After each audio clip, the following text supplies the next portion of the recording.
तो good morning बच्चों, कैसे हो? सब ठीक ठाक? चलिए, तो अपन बात कर रहे थे केमिस्ट्री की, और केमिस्ट्री के अंदर अपन हाइड्रोकार्बन पे थे, और उस हाइड्रोकार्बन के अंदर अपन हाइड्रोकार्बन का तीसरा लेसन पढ़ रहे थे, जिस लेसन का नाम था अल्काइन। अपन यहाँ पे अल्काइन की बात कर रहे थे, और अल्काइन के अंदर इसके पहले अपन प्रिपरेशन ऑफ अल्काइन की बात कर रहे थे कि आखिरकार ये जो अल्काइन है इसको प्रिपेयर करने के डिफरेंट मेथड अपने सामने क्या निकल के आते थे। तो अपन ने अल्काइन को प्रिपेयर कर लिए, लेकिन अल्काइन के होमोलोगस सीरीज के पहले मेंबर की अगर मैं बात करने लगा तो उसको जनरली अपन एसिटिलीन बोलेंगे। That compound is called as acetylene. तो एसिटिलीन अल्काइन के होमोलोगस सीरीज का फर्स्ट मेंबर है। तो अभी अपन ने ओवरऑल अल्काइन को प्रिपेयर करने के मेथड तो पढ़ लिए, लेकिन अगर मैं सिर्फ एसिटिलीन की बात करने लगा या फिर अगर मैं सिर्फ इथाइन की बात करने लगा बच्चों, मैं अगर एसिटिलीन की बात करता हूँ या मैं अगर सिर्फ इथाइन की बात करने लगा, तो इथाइन या एसिटिलीन को प्रिपेयर करने के लिए कुछ स्पेशल मेथड्स को अपन यूज़ करेंगे। तो आज के लेक्चर में अपन बात करेंगे प्रिपरेशन ऑफ, यहाँ पे अपन बात करने वाले हैं preparation of acetylene only. Preparation of acetylene, अपने को इन रिएक्शन को यूज करके सिर्फ एसिटिलीन को प्रिपेयर करना है। तो प्रिपरेशन ऑफ एसिटिलीन ओनली, कि सिर्फ एसिटिलीन को प्रिपेयर करने के लिए आखिरकार अपन कौन से मेथड यूज करेंगे, अपन उसकी बात कर रहे हैं। तो सबसे पहले एसिटिलीन को प्रिपेयर करने के लिए जो मेथड अपन यूज करेंगे या फिर जो कंपाउंड अपन यूज करेंगे उसको अपन कैल्शियम कार्बाइड बोलेंगे, उसको कैल्शियम कार्बाइड बोला जाएगा। तो यहाँ पर मैंने लिखा फ्रॉम, यहाँ पे फ्रॉम मैंने लिखा, और यहाँ पर लिखा बच्चों कैल्शियम कार्बाइड, यहाँ पे कैल्शियम कार्बाइड मैंने लिखा। तो मेरे को कैल्शियम कार्बाइड का हाइड्रोलिसिस करना पड़ेगा। मैं कैल्शियम कार्बाइड का यहाँ पे हाइड्रोलिसिस करूँगा, तो मेरा काम है सिर्फ एसिटिलीन को प्रिपेयर करना। मुझे सिर्फ एसिटिलीन प्रिपेयर करना है, और only for the preparation of acetylene अपन सिर्फ एसिटिलीन के प्रिपरेशन की बात कर रहे हैं। और एसिटिलीन को प्रिपेयर करने के लिए जो पहला मेथड अपने सामने निकल के आता है उसको हाइड्रोलिसिस ऑफ कैल्शियम कार्बाइड बोला जाता है, उसको हाइड्रोलिसिस ऑफ कैल्शियम कार्बाइड अपन बोलेंगे। तो मैं सबसे पहले यहाँ पे कैल्शियम कार्बाइड की बात करता हूँ। यहाँ पे ये जो CaCO2 मैंने लिखा, मैंने CaC2 लिखा, इसी CaC2 को अपन कैल्शियम कार्बाइड बोलता है, इसको कैल्शियम कार्बाइड बोला जाता है। और हाँ, ये जो कैल्शियम कार्बाइड है बच्चों, यहाँ पे ये जो कैल्शियम कार्बाइड अपन ने लिए, इस कैल्शियम कार्बाइड को फ्रूट्स को आर्टिफिशियली रिफाइन करने के लिए अपन यूज़ करता है। फ्रूट्स को अगर आर्टिफिशियली रिफाइन करना है, फ्रूट्स को अगर आर्टिफिशियली रिफाइन अपने को करना है, तो ऐसे कंडीशन में अपन कैल्शियम कार्बाइड को यूज़ करता है, ध्यान में रखना है। और जनरली दो ही टाइप के फ्रूट अपन कैल्शियम कार्बाइड को यूज करके आर्टिफिशियली रिफाइन करता है। अब इसको यूज करके मैंगोस को रिफाइन किया जाता है और बनानास को रिफाइन किया जाता है। जो रॉ मैंगो अपने पास होता है, जो रॉ मैंगो या कच्चा आम अपने पास है या कच्चे केले अगर अपने पास है, तो रॉ बनानास और रॉ मैंगो का जो कलर होता है वो ग्रीन होता है, वो ग्रीन कलर होता है। फिर एग्जैक्टली उन बनानास को या फिर मैंगोस को बड़े बड़े पिटारों के अंदर भर के रखा जाता है, और वहाँ पे ये जो कैल्शियम कार्बाइड है, कैल्शियम कार्बाइड की छोटी सी पुड़िया बनाई जाती है और उन मैंगोस या बनाना के अंदर उनको रखा जाता है, और एक दिन के लिए या 24 घंटे के लिए उनको रखा जाता है। तो एग्जैक्टली जो कैल्शियम कार्बाइड की पुड़िया अपन ने बनाए, वो अगर उस पिटारे के अंदर अपन ने रख दिए तो कैल्शियम कार्बाइड से वेपर्स बाहर निकलता है, कैल्शियम कार्बाइड से वेपर बाहर निकलेंगे, और वो वेपर अगर रॉ मैंगो के स्किन पे लग जाते हैं, वो वेपर्स अगर रॉ मैंगो के स्किन पे लग जाता है, तो स्किन का कलर जो पहले ग्रीन था, स्किन का कलर जो पहले ग्रीन था, तो उसका कन्वर्शन येलो कलर में हो जाता है। मतलब आम का कलर, कच्चे आम का कलर पहले ग्रीन होता है, फिर उसका कलर अगर येलो हो गया तो अपन ये बोलता है कि आम या बनाना रिफाइन हो गया। लेकिन उसके स्किन का कलर सिर्फ चेंज होता है, वो अंदर से रिफाइन नहीं होता बच्चों, ध्यान में रखना है। ये कैल्शियम कार्बाइड है जिसको आर्टिफिशियली फ्रूट को रिफाइन करने के लिए अपन यूज करेंगे। इसी कैल्शियम कार्बाइड को यूज करके अपन एसिटिलीन बनाएंगे। तो यहाँ पे जो CaC2 मैंने लिखा, यहाँ पे जो CaC2 मैंने लिखा, ये मॉलिक्यूलर फार्मूला है कैल्शियम कार्बाइड का। इसको कैल्शियम कार्बाइड का मॉलिक्यूलर फार्मूला बोलेंगे। तो ये जो कैल्शियम कार्बाइड का मॉलिक्यूलर फार्मूला है, इसको मैं ऐसा लिख सकता हूँ, यहाँ पर मैंने कार्बन लिखा और कार्बन कार्बन के बीच में ट्रिपल बॉन्ड लिखा, कार्बन कार्बन के बीच में ट्रिपल बॉन्ड मैंने लिखा, और यहाँ पर मैंने कैल्शियम लिखा बच्चों, यहाँ पे मैंने कैल्शियम लिखा। अब कैल्शियम की वैलेंसी 2 है, कैल्शियम की वैलेंसी 2 है, तो इसको मैंने इस तरह से लिखा, ये जो कैल्शियम कार्बाइड है इसका स्ट्रक्चरल फार्मूला मैंने ऐसे लिखा, ये कैल्शियम कार्बाइड का स्ट्रक्चरल फार्मूला है, तो इसको मैंने कैल्शियम कार्बाइड बोला, इसको मैंने कैल्शियम कार्बाइड बोला। अब इस कैल्शियम कार्बाइड का मैं हाइड्रोलिसिस करूंगा, ये जो कैल्शियम कार्बाइड मेरे सामने निकल के आता है, इस कैल्शियम कार्बाइड का मुझे हाइड्रोलिसिस करना पड़ेगा। तो यहाँ पे वाटर के 2 मॉलिक्यूल मैं यूज करूंगा, वाटर के 2 मॉलिक्यूल अपन यूज करेंगे। तो जब मैं कैल्शियम कार्बाइड का हाइड्रोलिसिस करता हूँ तो इस कार्बन के साथ वाटर का एक हाइड्रोजन जुड़ता है और इस कार्बन के साथ यहाँ का एक हाइड्रोजन जुड़ेगा और इस CO के साथ बचे हुए 2 OH जुड़ जाएंगे। तो मान के चलो यहाँ पर मेरे को CaOH/2 मिला, यहाँ पे CaOH/2 मेरे को मिला, तो यहाँ पे बचा रहेगा बच्चों, यहाँ पे बचा रहेगा CH ट्रिपल बॉन्ड CH, यहाँ पे CH ट्रिपल बॉन्ड CH बचा है। और एग्जैक्टली ये जो CH ट्रिपल बॉन्ड CH है, इसी को तो अपन एसिटिलीन बोलता है। तो यह पे मेरे को CH ट्रिपल बॉन्ड CH मिला and that compound is called as acetylene, that compound is called as acetylene. और क्या इसी एसिटिलीन को मैं इथाइन नहीं बोल सकता बच्चों? हाँ, that acetylene is also called as ethyne. तो कैल्शियम कार्बाइड को यूज करके एक ही टाइप का अल्काइन अपन प्रिपेयर करते हैं और उस अल्काइन को अपन ने इथाइन बोले, that alkyne is called as ethyne. इसका मतलब सवाल अगर ऐसा आया कि which of the following compound use for the preparation of acetylene only, कि कौन से कंपाउंड को यूज करके अपन सिर्फ एसिटिलीन बनाएंगे, तो आपको जाना पड़ेगा कैल्शियम कार्बाइड के साथ। अपन कैल्शियम कार्बाइड का हाइड्रोलिसिस करेंगे, कैल्शियम कार्बाइड का हाइड्रोलिसिस किया जाएगा। और जब मैं कैल्शियम कार्बाइड का हाइड्रोलिसिस करता हूं तो मेरे को सिर्फ और सिर्फ एसिटिलीन ही मिलता है। ये एक बहुत ही इंपॉर्टेंट रिएक्शन है जो अपने को ध्यान में रखते हुए चलना है। तो अपन ने पहले मेथड को यूज करके एसिटिलीन को प्रिपेयर कर लिए। अभी देखा जाए कि एसिटिलीन को प्रिपेयर करने के लिए दूसरा जो रिएक्शन अपने सामने निकल के आता है उसको अपन क्या बोलेंगे? तो अभी मैं एसिटिलीन को प्रिपेयर करूंगा फ्रॉम, एसिटिलीन को मुझे प्रिपेयर करना है फ्रॉम, एक तो एसिटिलीन को अभी मैं क्लोरोफॉर्म से प्रिपेयर करूंगा या आयोडोफॉर्म से प्रिपेयर करूंगा, मतलब एसिटिलीन को मैं हैलो फॉर्म से प्रिपेयर करूंगा, एसिटिलीन को मैं हैलो फॉर्म से प्रिपेयर करूंगा बच्चों। तो यहाँ पे मैंने हैलो फॉर्म नाम लिखा, यहाँ पे मैंने हैलो फॉर्म नाम लिखा। तो अब ये जो हैलो फॉर्म मेरे पास है, ये जो हैलो फॉर्म मेरे पास है, इसके बारे में एक छोटी सी चीज़ मैं आपको बता दूं कि ये जो हैलो फॉर्म अपने सामने निकल के आता है, इस हैलो फॉर्म को अपन ट्राई हैलोजन डेरिवेटिव बोलेंगे। That haloform is called as tri halogen derivative. इसको ट्राई हैलोजन डेरिवेटिव बोला जाएगा, लेकिन ये ट्राई हैलोजन डेरिवेटिव है मीथेन की, तो tri halogen derivative of methane is called as haloform. ध्यान में रखना है, कभी कभार ऐसा भी सिंपल सा सवाल सीईटी के अंदर आता है, जेईई में ऐसा सवाल नहीं आता, लेकिन ध्यान में रखो बच्चों कि सवाल आया tri halogen derivative of methane is called as, तो आपको जाना पड़ेगा हैलो फॉर्म के साथ। आप लोग हैलो फॉर्म के साथ जाओगे तो हैलो फॉर्म का मतलब क्या हुआ या कौन कौन से हैलो फॉर्म अपने पास है। अब मान के चलिए बच्चों, यहाँ पर मैंने CHCl3 लिखा, मैंने CHCl3 लिखा, इस कंपाउंड के अंदर 3 हैलोजन है, मतलब ये जो हैलो फॉर्म है ये ट्राइहैलाइड है, इसको ट्राइहैलाइड अपन बोलेंगे। तो ये CHCl3 है, क्लोरीन वाला हैलो फॉर्म है, इसीलिए इसको अपन क्लोरोफॉर्म बोलेंगे, इसको क्लोरोफॉर्म बोला जाएगा। या मान के चलो मैंने CHI3 लिया, मैंने CHI3 लिया, तो इसको अपन आयोडोफॉर्म बोलता है। That compound is called as iodoform, इसको आयोडोफॉर्म बोला जाएगा।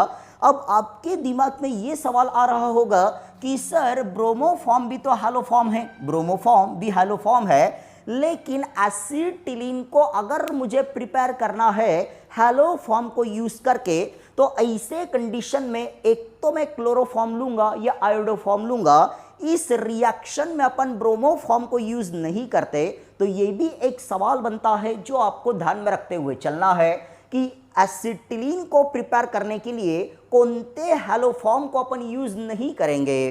For the preparation of acetylene which of the following haloform is not use. तो आपका जवाब रहना चाहिए ब्रोमोफॉर्म, आपका जवाब ब्रोमोफॉर्म रहना चाहिए। मतलब यहाँ पे CHBr3 मैंने लिखा, मैंने CHBr3 लिखा, तो इसको अपन यूज नहीं करेंगे, इसको अपन एसिटिलीन को प्रिपेयर करने के लिए यूज नहीं करेंगे। तो अभी देखते हैं कि क्लोरोफॉर्म या आयोडोफॉर्म को अपन किस तरह से यूज करेंगे एसिटिलीन को प्रिपेयर करने के लिए।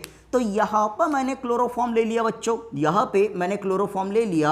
अब क्लोरोफॉर्म के 2 मॉलिक्यूल मैं लूंगा, मैं क्लोरोफॉर्म के 2 मॉलिक्यूल लूंगा और क्लोरोफॉर्म के 2 मॉलिक्यूल को मैं सिल्वर पाउडर के साथ हिट करूंगा। यहां पे मैंने सिल्वर पाउडर लिया और क्लोरोफॉर्म के 2 मॉलिक्यूल लिया, क्लोरोफॉर्म के 2 मॉलिक्यूल मैंने लिया। तो क्लोरोफॉर्म के 2 मॉलिक्यूल को अपन सिल्वर पाउडर के साथ हिट करेंगे, सिल्वर पाउडर के साथ हिट किया जाएगा। तो जब भी अपन क्लोरोफॉर्म को सिल्वर पाउडर के साथ हिट करेंगे या फिर जब भी अपन आयोडोफॉर्म को सिल्वर पाउडर के साथ हिट करेंगे, तो ऐसे कंडीशन में अपने को यकच अल्काइन मिलेगा और वो अल्काइन रहेगा एसिटिलीन, वो अल्काइन रहेगा एसिटिलीन। कैसे मिलेगा देखो, अब यहां पे Ag है, यहां पे Cl, यहां पे Cl, यहां के तीनों Cl चले गए, तीनों के तीनों क्लोरीन चले गए और यहां के भी तीनों क्लोरीन गए और वो अगर सिल्वर के साथ जुड़ गए, वो सिल्वर के साथ अगर जुड़ गए तो यहां पे मुझे AgCl दिखेगा, AgCl मेरे को दिखेगा और इसके सामने मैंने 6 लगा दिया, इसके सामने मैंने 6 लगा दिया। तो 6 AgCl बाहर, 6 AgCl बाहर। तो यहां पे बचा रहेगा CH और यहां पे भी CH बचा रहेगा। और बच्चा जानता है कि CH और CH के बीच में ट्रिपल बॉन्ड निकल के आता है and exactly that CH triple bond CH is called as acetylene. इसको एसिटिलीन बोलेंगे या फिर इसको अपन इथाइन भी बोलेंगे बच्चों। तो बहुत ही सिंपल सी रिएक्शन अपने सामने निकल के आई थी, अपने को ध्यान में रखना है। डायरेक्ट थ्योरेटिकल सवाल यहां पे आ सकता है कि when chloroform या iodoform is heated with silver powder then which of the following compound is formed। तो आपका जवाब रहना चाहिए बच्चों acetylene. Only acetylene is form when silver powder is heated with chloroform। तो यहां पे अपन ने सिल्वर पाउडर को यूज किए और इस रिएक्शन में एसिटिलीन को प्रिपेयर करने के लिए अपन ब्रोमोफॉर्म वाला हैलोफॉर्म यूज नहीं करेंगे। तो ये ध्यान में रखते हुए चलना है। तो इस तरह से अपन ने एसिटिलीन को प्रिपेयर करने के 2 रिएक्शन देखे और ओनली एसिटिलीन को प्रिपेयर करने के 2 ही रिएक्शन है बच्चों जो यहाँ पे अपन ने पढ़ लिए। तो इस तरह से अपन ने प्रिपरेशन ऑफ अल्काइन की बात कर लिए, प्रिपरेशन ऑफ अल्काइन की यहाँ पे बात हो गई कि आखिरकार अल्काइन को कहाँ से कैसे कैसे अपन ने बनाए, वो सारी की सारी कहानी डिटेल में अपन ने पढ़े।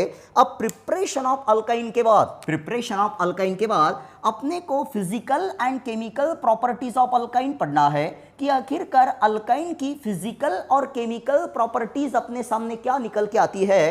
तो यहाँ पे सबसे पहले मैं फिजिकल प्रॉपर्टीज की बात करूंगा, मैं फिजिकल प्रॉपर्टीज ऑफ अल्काइन की बात करता हूँ। तो फिजिकल प्रॉपर्टीज ऑफ अल्काइन, यहाँ पे फिजिकल प्रॉपर्टीज ऑफ अल्काइन मैंने लिखा। तो अल्काइन के अंदर अल्काइन की 2 फिजिकल प्रॉपर्टी बड़ी इंपॉर्टेंट है। मैं अल्काइन के बहुत सारे फिजिकल प्रॉपर्टीज को यहाँ पे डिस्कस नहीं करूंगा, मैं अल्काइन के कुछ इंपॉर्टेंट फिजिकल प्रॉपर्टीज को डिस्कस करूंगा। उसके अंदर अल्काइन की जो पहली फिजिकल प्रॉपर्टी है वो बॉइलिंग पॉइंट और मेल्टिंग पॉइंट है, boiling point and melting point. और यहाँ पे वही पुराना ट्रेंड है कि boiling point and melting point of alkyne is directly proportional to the molecular weight, directly proportional to the molecular weight. और ये होगा बच्चों स्ट्रेट चेन के लिए, ये स्ट्रेट चेन के लिए होगा। और यहाँ पे ये जो मेल्टिंग और बॉइलिंग पॉइंट है ये इन्वर्सली प्रोपोर्शनल होता है साइड चेन के साथ, ये साइड चेन के साथ इन्वर्सली प्रोपोर्शनल है, साइड चेन के साथ इन्वर्सली प्रोपोर्शनल है। और डायरेक्टली प्रोपोर्शनल है मॉलिक्यूलर वेट के साथ, मॉलिक्यूलर वेट के साथ ये डायरेक्टली प्रोपोर्शनल रहेगा और साइड चेन के साथ इन्वर्सली प्रोपोर्शनल है। तो ये पहली फिजिकल प्रॉपर्टी है जो अल्काइन की अपने को ध्यान में रखना है। अब मान के चलिए यहाँ पे क्वेश्चन मैंने लिख डाला, एक एग्जांपल मैं यहाँ पे लिखता हूँ अब मेरे पास पहला कंपाउंड दिया है कुछ इस तरह से, CH3 लिखा है, यहाँ पे C लिखा है, यहाँ पे ट्रिपल बॉन्ड लिखा है, C लिखा है और CH3 लिखा है। इसको बोला गया 2 ब्यूटाइन, इसको 2 ब्यूटाइन अपन बोलेंगे। फिर उसके बाद सेकेंड कंपाउंड अपने पास लिखा है, अपने पास सेकेंड कंपाउंड लिखा है, यहाँ पर लिखा है CH3, यहाँ पे CH2 लिखा है, यहाँ पे फिर से CH2 लिखा है, यहाँ पे C लिखा है और यहाँ पर लिखा है ट्रिपल बॉन्ड CH, यहाँ पे ट्रिपल बॉन्ड CH लिखा है। That compound is called as 1 pentyne, इसको 1 पेंटाइन अपन बोलेंगे। और तीसरा कंपाउंड ऐसा लिखा है, CH3 लिखा है, C लिखा है, यहाँ पे CH3 लिखा है, फिर यहाँ पर लिखा है बच्चों C, यहाँ पे फिर से C लिखा है, या फिर यहाँ पे अपन लिखेंगे CH3, वहाँ पे मैंने CH3 लिखा, तो यहाँ पर लिखा है CH, यहाँ पे C और ट्रिपल बॉन्ड यहाँ पे CH लिखा है। इसका नाम है 2 मिथाइल, इसको 2 मिथाइल बोला जाएगा, 2 मिथाइल 1 ब्यूटाइन, ये 2 मिथाइल 1 ब्यूटाइन है। अभी क्वेश्चन अपने को ऐसा पूछा है, क्वेश्चन अपने को ऐसा पूछा है कि किसका बॉइलिंग पॉइंट और मेल्टिंग पॉइंट ज़्यादा है, किसका बॉइलिंग पॉइंट मेल्टिंग पॉइंट ज़्यादा है और किसका बॉइलिंग पॉइंट मेल्टिंग पॉइंट कम है। तो यहाँ पे सबसे पहले मैं देखता हूँ कि बॉइलिंग और मेल्टिंग पॉइंट डायरेक्टली प्रोपोर्शनल है मॉलिक्यूलर वेट के साथ। तो यहाँ पे बच्चों 2 ब्यूटाइन में 4 कार्बन है, 2 ब्यूटाइन के अंदर 4 कार्बन और 1 पेंटाइन के अंदर 5 कार्बन है, यहाँ पे 5 कार्बन है, 5 कार्बन है, मतलब इसका जो मॉलिक्यूलर वेट रहेगा, इसका जो मॉलिक्यूलर वेट है वो बहुत ही ज़्यादा है। तो 1 पेंटाइन का बॉइलिंग पॉइंट सबसे ज़्यादा है, 1 पेंटाइन का बॉइलिंग पॉइंट ज़्यादा रहेगा। उसके बाद रहेगा 2 ब्यूटाइन और ये तो साइड चेन है बच्चों, यहाँ पे साइड चेन है, मतलब अपने सामने सबसे कम बॉइलिंग पॉइंट निकल के आएगा 2 मिथाइल 1 ब्यूटाइन का। तो यहाँ पे बॉइलिंग पॉइंट को अगर मैं अरेंज करने लगा तो सबसे पहले 2 आएगा, फिर 2 के बाद 1 आएगा और 1 के बाद फिर 3 आएगा। तो ये एक इंपॉर्टेंट चीज़ अपने सामने निकल के आई थी जो अपने को ध्यान में रखना है, जिसको अपन ने boiling point and melting point of n alkyne बोले। तो अल्काइन के बॉइलिंग और मेल्टिंग पॉइंट के बाद, अल्काइन के बॉइलिंग और मेल्टिंग पॉइंट के बाद अल्काइन के अंदर और एक बड़ी इंपॉर्टेंट फिजिकल प्रॉपर्टी प्रेजेंट है, और वो कौन सी प्रॉपर्टी है, ध्यान से देखिएगा बच्चों क्या होता है। अब अल्काइन की और एक प्रॉपर्टी है बच्चों, अल्काइन की और एक प्रॉपर्टी है और उस प्रॉपर्टी को बोला जाता है एसिडिक नेचर ऑफ अल्काइन। मैं अल्काइन के एसिडिक नेचर की बात कर रहा हूं, अल्काइन के एसिडिक नेचर की बात कर रहा हूं। तो एसिडिक नेचर ऑफ अल्काइन, कि अल्काइन के अंदर अल्काइन का जो नेचर है वो एसिडिक है। अब वो किसके कारण है बच्चों, ध्यान से देखिएगा। अब ना जाने मेरे पास कितने सारे अल्काइन है, जैसे कि यहाँ पे एक अल्काइन मैंने लिखा CH3, यहाँ पे लिखा CH2, यहाँ पे लिखा C और ट्रिपल बॉन्ड CH लिखा, इसको अपन 1 ब्यूटाइन बोलेंगे। That compound is called as 1 butyne. और मान के चलिए यहाँ पे और एक अल्काइन मैंने लिखा, मैंने CH3 लिखा, बाद में लिखा C ट्रिपल बॉन्ड, यहाँ पे C और यहाँ पर मैंने CH3 लिखा, इसको मैं 2 ब्यूटाइन बोलूंगा, इसको मैं 2 ब्यूटाइन बोलूंगा। तो मेरे सामने कुछ अल्काइन निकल के आए, अपने सामने कुछ अल्काइन निकल के आते हैं। यहाँ पे एक अपने पास 1 ब्यूटाइन है और दूसरा अपने पास 2 ब्यूटाइन है। अब मान के चलो मैंने आप लोगों को ये बोला कि यहाँ पे ये जो 1 ब्यूटाइन है, ये जो 1 ब्यूटाइन है, यहाँ पे ट्रिपल बॉन्ड कौन से कार्बन के साथ है, तो आप लोग बोलोगे sir triple bond terminal carbon के साथ है, triple bond terminal carbon atom के साथ है। तो ट्रिपल बॉन्ड अगर टर्मिनल कार्बन एटम के साथ हो तो ऐसे कंडीशन में that alkyne is called as terminal alkyne, उसको अपन टर्मिनल अल्काइन बोलेंगे। और अगर मेरे पास टर्मिनल अल्काइन है, मेरे पास टर्मिनल अल्काइन है, तो इस टर्मिनल अल्काइन में जो टर्मिनल हाइड्रोजन होता है, टर्मिनल अल्काइन के अंदर ये जो टर्मिनल हाइड्रोजन होगा, टर्मिनल हाइड्रोजन, इसी टर्मिनल हाइड्रोजन को रिप्लेसेबल हाइड्रोजन बोला जाता है। That terminal hydrogen is called as replaceable hydrogen. और हाइड्रोजन अगर रिप्लेस हो गया, इसने अगर हाइड्रोजन दे दिया, तो इसको अपन एसिडिक इन नेचर बोलेंगे अकॉर्डिंग टू द अरेनियस। इसीलिए तो ये जो रिप्लेसेबल हाइड्रोजन है, इसी को अपन एसिडिक हाइड्रोजन भी बोल सकते हैं, इसको मैं एसिडिक हाइड्रोजन बोलूंगा।